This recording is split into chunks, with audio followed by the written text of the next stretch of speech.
네, EPL 이야기를 해볼 텐데요. 일단 조효정 기자 개인적으로도 좀 안타까운 소식이 아닌가 싶습니다. 네, 리버풀을 좋아하는 입장으로서 제라드 감독이 벌써 잘렸어요. 그렇죠. 사실 처음에 제라드 감독이 이제 스코틀랜드 레이전스에서 성적을 내고 빌라에 입성했을 때 많은 리버풀 팬들이 장기적으로 제라드가 빌라에서 성적을 내고 좋은 모습을 보이면서 클롭 감독과 바통을 터치해서 이제 끌어가는 모습을 그렸을 텐데 애초에 이제 싹이 잘라졌죠. 그건 그렇죠. 요즘 이제 리버풀 흐름 봤어요. 아 이제 클럽도 안 되나? 그러면 클럽.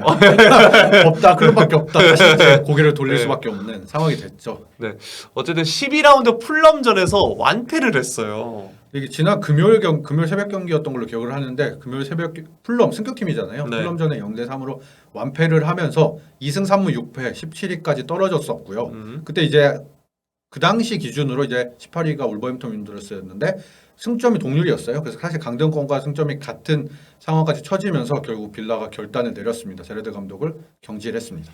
그런데 마치 경질 로이드를 맞은 것 마냥 곧바로 네. 4대0. 바로 어제 경기였어요. 네. 이제 금요일 날 그렇게 주중 경기를 치르고 바로 이제 제라드 감독이 빠져나가자마자 이제 빌라가 브렌트퍼드를 상대로 대승을 거뒀습니다. 그래서 순위는 14위로 올라갔습니다. 네. 올 시즌 이제 EPL로 따졌을 때 4호 그렇죠. 경질, 4호 홈런 아니고요. 4호 네. 경질이었어요. 네. 사실 1등은 스코파커였고요. 사실 그때도 사실 좀 논란이 많았죠. 네, 가혹하다는 얘기도 네. 있었고요. 사실 1, 2호 감독들이 이야기가 좀 많았어요. 맞아요. 네. 네. 뭐 2호 감독이 바로 토마스 투엘 감독이었거든요. 그래서 두 감독 다 사실 투엘 감독은 저희가 방송을 같이 녹화를 찍고 그날 바로 경질이 되기도 했었잖아요. 그래서 그때까지만 해도 아직까지 경질을 좀 이르지 않나라고 했는데 바로 경질이 됐고 파커 감독도 마찬가지였고요. 이 두 감독들의 8월 말 9월 초에 각각 경질이 1, 2호로 됐습니다. 네. 그러고 나서 이제 이달 초에 최기아 배우께서 이제 경질을 당하셨고요. 브루노 라즈 감독 울버햄튼을 떠났고요. 제라드가 4등이 됐습니다. 네. 그래서 벌써 이제 4명의 감독이 경질이 됐고 이건 경질된 감독 기준이고 자리를 옮긴 감독으로까지 따지면 포터, 예. 포터 감독이 있겠죠. 네. 그렇죠. 포터 감독은 뭐 지금 생각보다 다들 무슨 투회를 잘라 포터 잘하는 거 아는데 잘해. 뭐 약간 이렇게 잘하네. 뭐 됐네. 뭐 네. 이런 느낌이죠. 네. 역시 첼시가 감독 잘하는 맛이 있지. 뭐 이 정도 결단력이면 사실 감독 잘라도 네. 네. 뭐 보엘리도 뭐 만만치 않네. 네. 로만이네. 약간 이런 느낌이에요. 자, 그런데 이제 그래서 저희가 그렇다면 5호는 누군가를 사실 이런 거 좀 보는 맛이 있잖아요. 그럼요. 그 경제 배당 같은 것도 사실 기사로 종종 나오기도 음. 하고 그래서 다음으로 잘리는 감독이 누가 될지에 대해서 이야기를 해보려고 합니다. 자, 그래서 처음으로 이 두 감독을 먼저 얘기해 볼 텐데 제시 마치 리즈 감독과 랄프 하센히틀 사우스햄튼 감독입니다. 네, 두 감독은 이제 현 시점에 가장 이제 좀 자리가 불안한 감독이 아닌가 싶어요. 특히 이제 마치 감독은 지난 시즌에 이제 비엘사 감독 후임으로 부임을 했죠. 그래서 잘 시즌을 마무리하고 잔류를 시켰었는데 올 시즌은 최근 4경기 연속 패배를 포함해서 8경기 무승으로 19위까지 처져 있습니다. 최근 8경기 성적이 2무 6패예요. 네. 사실 초반 흐름은 좋았거든요. 근데 첫 3경기에서는 이제 투엘 감독의 첼시를 상대로 3대 0으로 완승한 걸 포함해서 2승 1무로 잘 나갔는데 그 이후 8경기에서 2무 6패로 무너지면서 이제 강등권까지 떨어졌고 자리를 위협받는 상황에 처해 있습니다. 이 제시 마치 감독은 그런 생각을 하겠죠. 그렇게 내가 황희찬 데리고 오자고 했잖아. 황희찬 데려오자 했잖아. 진짜 황희찬이 있었으면 좀 상황이 달랐을 수도 있죠. 황희찬 선수도 마찬가지고 리즈도 마찬가지고. 맞아요. 그렇죠. 자, 그리고 늘 가끔씩 보면 왜 이렇게 많이 졌어 하는 네. 그 팀 사우스햄튼의 네. 하센히틀 감독입니다. 사실 하센힐트 감독은 오히려 지금은 약간 좀 아예 위기는 넘어간 거가 아닌가라는 생각이 드는데 지금 15위거든요. 근데 네. 9월에서 10월 초까지만 하더라도 4연패를 당했습니다. 그래서 최악의 위기고 순위가 쭉쭉쭉쭉 떨어졌는데 이제 어제 경기였죠. 어제 아스날전에 기적의 1대1 무승부를 거두면서 최근 3경기 1승이 2무예요. 어쨌든 지진 않고 있기 때문에 한숨은 돌렸다. 네. 하지만 여전히 굉장히 가능성이 높은 쪽에 속한다라고 볼 수 있을 것 같습니다. 네, 이렇게 두 감독을 살펴봤고요. 다음으로 살펴볼 두 감독은 앞서서 경질된 제라드의 영혼의 뭐 파트너까지는 아닌데 우리가 흔히 많이 묵죠. 그렇죠. 네. 네. 이제 램파드 감독, 에버턴 감독과 또 브렌트포드 토마스 프랭크 감독 이야기도 해보겠습니다. 뭐 램파드 감독은 사실 이 전부터 램파드 제라드 누가 먼저 잘릴 것인가 음. 이런 이제 경쟁이 이렇게 또 라이벌리가 이제 형성될 정도로 이제 이야기가 나왔던 감독인데 뭐 램파드 감독 역시 최근에는 이제 조금 분위기를 한숨을 돌린 것 같긴 합니다. 네. 토요일 경기였죠. 22일 팰리스전에서 3대 완승을 거뒀는데 그 전까지는 이제 직접 3연패를 거뒀었거든요. 그래서 근데 어쨌든 이제 최근에 성적이 나쁘지는 않기 때문에 왜냐면 현재 순위가 10일이거든요. 그래서 뭐 한숨 돌렸다고 볼 수 있지만 좀 방심을 할 수 없는 게 지금 프리미어리그가 10위권 밑으로는 지금 굉장히 혼돈입니다.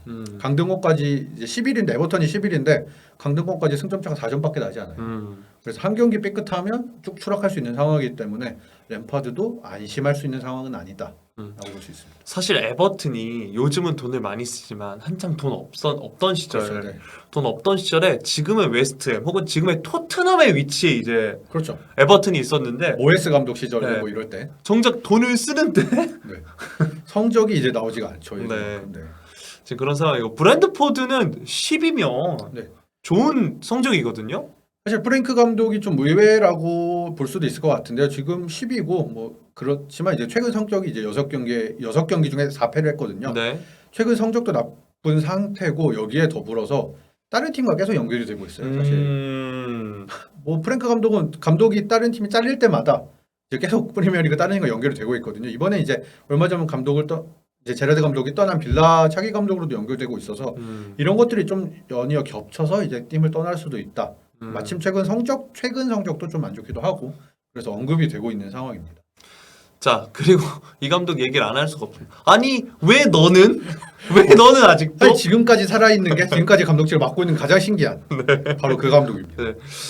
리버풀을 거쳐갔던 그렇죠. 리버풀을 이끌고 아니 수아레즈 덕분에 그렇죠. 2위를 해봤던 2위도 해봤던 무려. 로저스 감독 이야기를 해보겠습니다. 뭐 로저스 감독이 이제 개막 라운드에 무승부를 거둔 이후에 6연패를 했어요. 그러면은 사실 1무 6패인 거잖아요. 거기도 이제 어떤 강등권 팀이나 승격 팀도 아니고 레스터 시티인데 1무 6패를 이제 거두면서 경질 후보에 이제 1순위 부동의 1순위였는데 아직까지 살아남아 있습니다. 뭐 아직까지 잘리지 않은 이유에 대해서는 사실 여러 가지 이야기가 있는데 그동안 워낙 해준 게 얼만데 기본적으로 이게 깔려 있고 일단 FA컵 우승 그렇죠. 뭐 레스터에서 한 게 너무 많잖아요. 사실 레스터가 라니에리 감독 시절에 우승을 하긴 했지만 그 뒤로는 이제 조금 애매해질 수 있는 상황이었는데 로저스 감독이 들어오면서 어쨌든 계속 꾸준히 중상위권을 유지를 했었고 성적을 냈는데 그리고 이제 거기다가 이제 최근에 좀 재정이 많이 좀 안 좋아져서 여름 이적 시장에 지원이 거의 없었어요. 네. 이제 포파나 같은 선수가 첼시로 떠났고 뭐 슈마이켈도 나갔고 루크만 선수도 임대로 나갔고 했는데 영입한 선수가 뭐 거의 없다고 볼 수 있거든요. 한두 명 정도. 그래서 보드진에서도 야 우리가 그동안 좀 돈도 없고 해서 투자도 많이 못 해줬는데 좀 지켜보자. 뭐 이런 것도 있었던 것 같고 거기에 더해서 이제 위약금도 사실 뭐 1,000만 유로 정도, 1,000만 파운드 정도 되는 걸로 알고 있는데 큰 돈이긴 하잖아요. 그래서 뭐 이런 것들 여러 개가 겹쳐서 아 그래도 조금만 더 두고 보자 하던 게 여기까지 오게 됐습니다. 포파나는 정말 엄청난 이적료를 안겨줬기 그렇죠. 때문에 네. 거의 그 심청이에 공양미 네. 300석에 버금가는 네, 그런 거 다 쏟아주고 갔는데 네. 보강이 없었다. 네. 그 정작 본인도 거기서 많이 못 나오고 있거든요. 그렇죠. 네. 네. 뭐딴 선수들이 워낙 네. 잘해주니까. 레스터 입장에서도 막 그렇게까지 배 아프진 네. 않은 상황인데 최근 5경기 흐름이 좋네요. 네, 앞서 이제 말씀드렸던 것처럼 1무 6패로 이 감독 이제 좀 있으면 경질 되겠다 싶었는데 놀랍게도 최근 5경기에서 3승을 챙겼습니다. 그래서 순위가 이제 16위로 올라갔고요. 그리고 앞서 이제 말씀드렸던 것처럼 프리미어리그는 지금 하위권들이 굉장히 11위부터 그 밑에까지는 다 촘촘하게 이제 이어져 있기 때문에 뭐 그 위로도 금방 올라갈 수 있는 상황이라서 월드컵까지는 어떻게 보면 좀 지켜볼 수도 있지 않을까라는 생각이 듭니다. 네. 자, 이 로저스 감독 얘기까지 했고요. 사실 이 감독 이야기는 뭐 경질 위험하다 얘기는 안 나오는데 하도 우리의 입방아에 많이 오르내리는 분이라서 한번 넣어봤습니다. 콘테 이야기. 사실 우리나라에서 가장 주목을 많이 받는 감독이기도 하고 그러면서 이제 우리나라에서는 더더욱 이제 좀 팬들이 이제 답답함을 토로하는 이제 감독이기도 한데 근데 경질 이야기가 아예 안 나오는 건 아닙니다. 제가 이제 배당률 같은 걸 오늘 경기였죠. 오늘 새벽 경기 이후에 찾아봤는데 슬금슬금 이제 상위권으로 올라오고 있습니다. 5손가락 안에 드는 걸로 제가 확인을 했거든요. 네. 24일 뉴캐슬전에서 1대1로 패배하고 이제 콘테 감독이 경질설이 나오고 있진 않지만 그럴 확률이 있다라는 이제 기운이 스물스물 올라오고 있다는 이야기입니다. 사실 그동안 콘테 감독을 지금 뭐 자르기에는 사실 당장 성적이 네. 좋잖아요. 네, 사실. 맞아요. 네. 3위고 아직까지도 3위고 한 경기 더 치르긴 했지만 음. 선두 아스날이랑 5점 차이밖에 안 나요, 승점이. 그리고 챔피언스리그 가지고 초반에 약간 불안해서 뭐라고 하려고 그랬더니 그래도 토트넘은 이제 네. 올라오고 있고 네. 그리고 사실 뭐 5위나 6위 뭐 첼시, 맨유보다 한 경기 더 치르긴 했는데 밑에 팀들이 한 경기 덜 치른 경기를 이긴다고 가정해도 그래도 4위까지는 유지할 수 있습니다. 맨유가 이제 승점을 동률이 되긴 하는데 골득실에서 이제 토트넘이 9골 정도 앞서고 있거든요. 그래서 지금 상황 정도면 아직까지는 이 감독을 자르기에는 너무 뭐 그런 너무 가혹한 성적이 아닌가라는 시선을 볼 수 있습니다. 다만 우리가 이제 팬분들이 많이 얘기하는 게 경기력 이야기예요. 그러니까 승리를 하긴 하는데 대부분 그 뭐냐면 흔히 잘 나가는 팀들이 아 경기력 너무 좋다. 우리 우승하자. 우리 근데 꾸역승도 필요해. 그렇죠. 꾸역승 더 필요해요. 네. 근데 꾸역꾸역만 있어서 그러니까 이제 경기력 대부분 좋은 팀들은 가끔 경기력이 안 좋아도 이기는 게 필요한데 토트넘은 가끔 경기력이 좋고 가끔 경기력이 안 좋은 경기에서 이제 꾸역승을 하고 있어. 거의 대부분 이제 꾸역승을 하고 있으니까 사실 그런 면에서 좀 답답하다는 이야기가 많이 나오고 있죠. 그래서 뭐 대체적으로는 이제 그 꾸역승의 원인으로 지적되는 게 뭐 선수 기용, 활용법 문제. 우리 입장에서 당연히 대표적으로 손흥민 선수 이야기를 할 수 있겠죠. 손흥민 선수의 장점을 충분히 타결해주지 못하는 기용을 하는 게 아닌가. 그리고 뭐 이제 아무래도 얘기가 많이 나오는 페리시치, 에메르송 뭐 이런 선수들도 있고 이런 선수들 기용 문제가 겹치면서 아 경기력이 너무 답답한 거 아닌가 이런 식으로 이제 경질 이야기가 나올 수도 있다라는 이야기를 해볼 수 있을 것 같습니다. 그러니까 사실 손흥민 선수가 콘테 감독 아래서 득점왕을 안 한 게 아니라 그렇죠. 콘테 감독 아래서 득점왕을 했는데 초반 흐름이 안 좋으니까 그러니까 사람들이 초반에 손흥민 문제인가? 문제 아니야? 네. 근데 보다 보니까 아니 손흥민이 왜 저기 있어? 그렇죠. 네, 이렇게 되는 거라서 그래서 더 그런 게 충분히 좀 어떻게 써야 되는지 어떻게 해야 손흥민 선수가 더 골을 많이 넣을 수 있는지를 사실 콘테 감독도 어느 정도 알고 있을 것 같은데 사실 거기에 맞춰서 기용을 하지 않는다는 게 조금 아쉬운 면이 있죠. 네. 물론 전 어제 경기만 놓고 봤을 때 콘테 입장에서도 빡칠만 했다. 야 니들이 그렇게 뛰는데 내가 그렇죠. 네, 그럴 수도 있겠다라는 생각은 했습니다. 자 그리고 이제 어쨌든 현재 성적은 지금 좋은데 대진훈 덕분일 수도 있다. 그렇죠. 사실 지금까지 이제 콘테 감독이 아직 경질을 얘기하기엔 이르다라고 하는 근거가 성적이었잖아요. 앞서도 저희가 말씀드리기도 했고 그게 이제 어떤 쉴드의 거리가 됐는데 그게 이제 기반이 흔들리고 있습니다. 최근 뭐 맨유, 뉴캐슬 상대로 2연패를 한 건 물론이고 사실 그 전에 앞선 이제 라인업을 경기들을 따져보면은 사실 대진훈이 좋았다라고 볼 수도 있어요. 그 리그 이제 7승을 거뒀거든요 지금까지. 네. 근데 그 중에 10위권 이내 팀을 상대로 거둔 승리가 2경기밖에 없습니다. 그 경기가 이제 풀럼이랑 브라이턴이었거든요. 브라이턴 상대로는 또 뭐 1대0 승리였고 풀럼 상대로는 2대1이었나 뭐 그런 걸로 기억을 하고 있는데 그런 팀을 상대로도 사실 뭐 시원시원하게 이긴 것도 아니었고 대부분 경기가 좀 10위권 밑에 있는 팀과 상대했다. 그리고 이제 빅6 이제 최상위권 경쟁 팀들 사이 상대로는 3경기를 했는데 1무 2패입니다. 그래서 계속 이 자리에서 머물 수 있을까라는 의구심이 조금씩 피어오를 수 있을 것 같아요. 네. 사실 여름 이적 시장에도 지원 잘 받았어요. 이 정도면. 그렇죠. 네. 사실 로저스 감독 앞서 얘기할 때 로저스 감독을 조금 더 지켜보게 된 이유 중에 하나는 그만큼 보드진이 많이 지원을 못 해줬다. 그렇죠. 이런 아니 거- 안 사주는데 어떡해요? 네. 그럼 뭐 네. 그럼 사실 보드진도 그럼 할 말이 없죠. 네. 우리가 안 사줬으니까 사실 뭐 그럴 수도 있지. 조금만 더 열심히 해주세요. 뭐 이런 식으로 할 수도 있지만 사실 토트넘은 그전 시기들과 비교해 보면 이 정도로 토트넘이 빠르게 움직인 적이 있었나?라고 할 정도로 사실 페리시치나 프레이저 포스터 같은 FA 선수들을 빠르게 이제 영입을 했고 그리고 히샬리송, 비수마 이렇게 리그에서 어느 정도 굵직한 성적을 냈던 선수들도 영입을 했고 그리고 크리스티안 로메로도 이 선수 그 이적료가 5천만 유로 그 이상 정도로 되는 걸로 알고 있는데 이 선수도 완전 영입을 했거든요.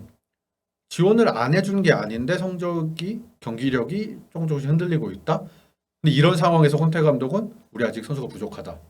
우리 챔피언스 리그와 리그 상위권에서 경쟁을 계속하려면 선수가 더 필요하다. 이런 이야기를 하니까 이러면 조금 더 안 좋은 길로 가고 있는 게 아닌가라는 이야기를 해볼 수 있을 것 같습니다. 사실 이적 시장 영입한 거 보면 필요한 포지션 아까 전에 말씀드렸던 플레이메이커는 좀 아쉽지만 필요한 포지션에 대한 영입 그리고 뭔가 적절한 노장과 또 유망주 또 리그 내에서 검증된 자원들 그다음에 멀티 포지션 뛸 수 있는 선수들까지 해서 진짜 영입을 잘했거든요. 어제도 랑글레가 어쨌든 실점 장면에서 큰 빌미를 제공하긴 했지만 저는 냉정하게 말해서 토트넘 수준의 팀에서 랑글레는 좋은 수비수라고 봅니다. 그렇죠. 그리고 실제로 전에 좀 잘하기도 했고 네. 다른 동료 수비수들에 비하면 사실 어.